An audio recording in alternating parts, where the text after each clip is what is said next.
Hello, friends. This is Scott, and this was last weekend down at the hobby farm. And this is my kind of neglected onion patch that looks like it's beyond what it should have been to be picked. And this area got kind of shady. The big tree I have right next to it was, when I first planted was not leafed out, but it did provide quite a bit of shade. So the onion crop didn't do as well as I'd hoped. I'd already cherry picked over the last few weeks some of the bigger onions that we've been eating fresh. But we're still getting quite a few, and there's some nice ones in there. There's a lot of smaller ones also. As we all know, that the big onions will store generally, and the littler onions will not store very long. So here's a look at what I harvested today. And there's yellow, white, and red onions in here. We like a little bit of variety for different things. So there's enough there to take home and to process up and to preserve them for the winter months. So taking a look at some of the bigger ones. Again, they're not huge, but I'm not too sad with the red ones. I've never been able to grow very big red onions, but this year I did okay. So this is after I pulled them all out. There's a little bit on the end there. They're still getting a little bit of they had a little bit of shade, so they're a little behind. So I'll have a few more to pull in the future for some fresh onions in the coming weeks. And then I've got the potatoes behind that I need to pull those out. I've harvested a few, but again, I've just been kind of just harvesting to eat. Well, here we're back in my house in Salt Lake City, and here is what I brought home. Again, not a huge amount of onions, but they're not too shabby. And there are some, fairly decent ones. Again, red onions and me have never been a good match growing in my garden here in Salt Lake, but down there, I think I'm going to do a lot better, especially if I get a bed that's in full sun the whole season, not starting to get shaded by the tree. So I'll move the onions out from away from the tree. Maybe I'll plant some like lettuces and things that like a little bit of shade under that tree.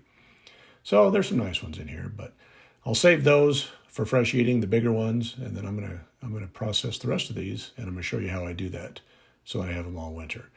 Not a hard process. Start with the yellow onions. I'm just cutting off the ends, slicing down the middle, peel off the outer layer, and some are easier than others. And then I'll start chopping them up here, and then I'm just going to collect those as I go.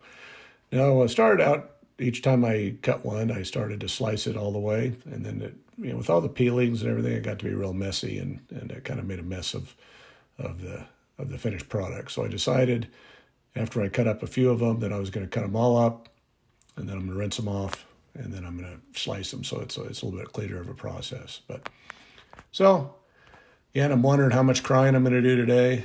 I've got 3 different varieties of onions, at least. I think I have some Walla Wallas in here, too, with the yellows. So we'll see how many tears I shed. So far, first couple, nothing. So I'm feeling pretty good about that. But I'm expecting that, from my past experience, that I'm going to be having tears streaming down my face, and it's going to be a long day. Now, this whole process took me a couple hours, so I predicted a kind of a miserable day today. But so far, so good. The skins are coming off pretty quick and not shedding any tears yet. So, but you notice I've got the door open, the patio door, and I've got a window open, so that's helping a little bit. But there you see what I'm doing is I'm just peeling them all before I slice them up into smaller pieces. So that's going to make it a lot easier to do rather than try to do each one individually at a time. But it's taking time.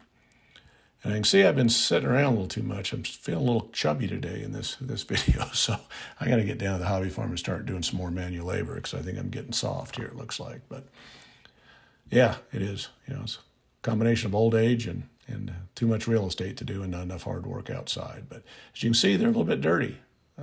So I'm going to put them in that colander and I'm going to rinse them off just to get the skins off. Again, they're not really dirty. I just don't want those little skins in there. So after I get them all washed off, I'll take them back over to the counter, and we're ready to slice them up and finish these off.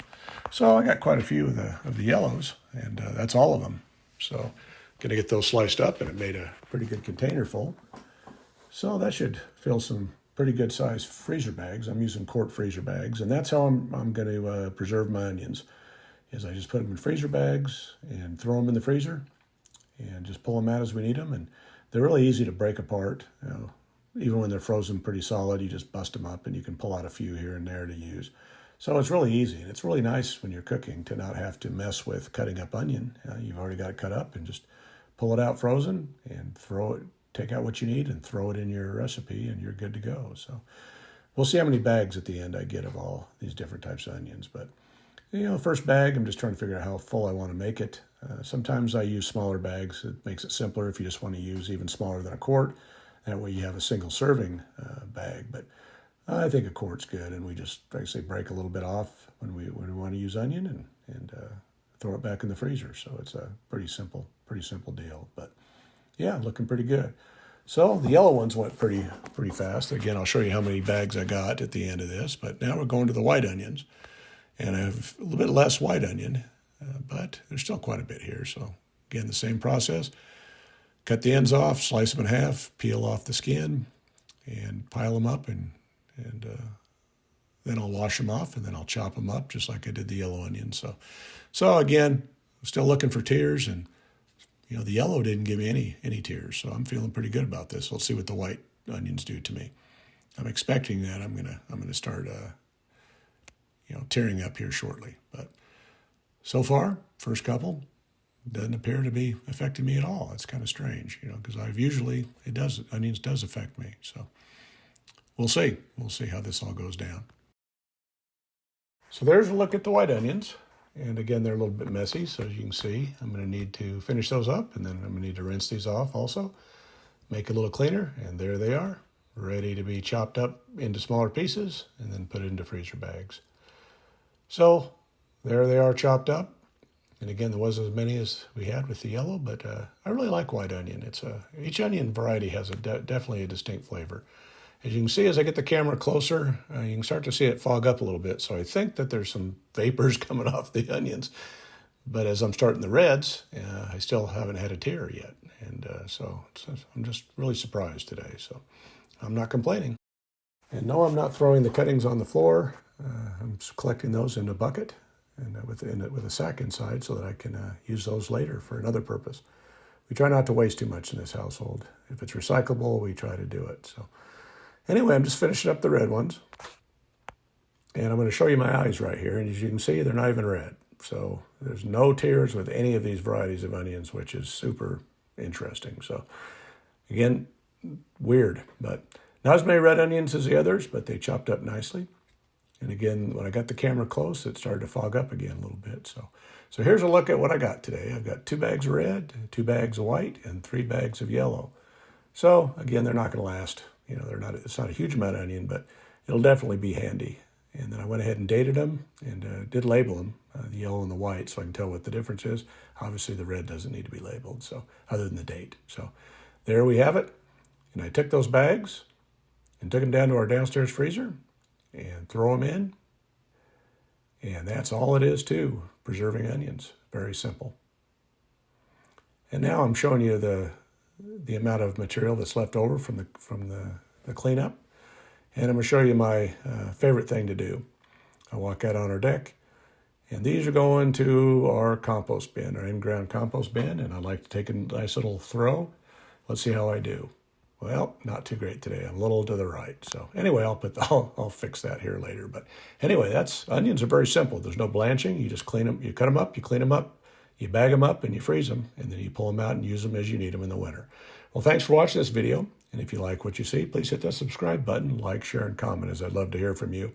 And please get out and garden. It's, food you grow yourself is much better than what you'll find in the grocery stores. Thanks for watching.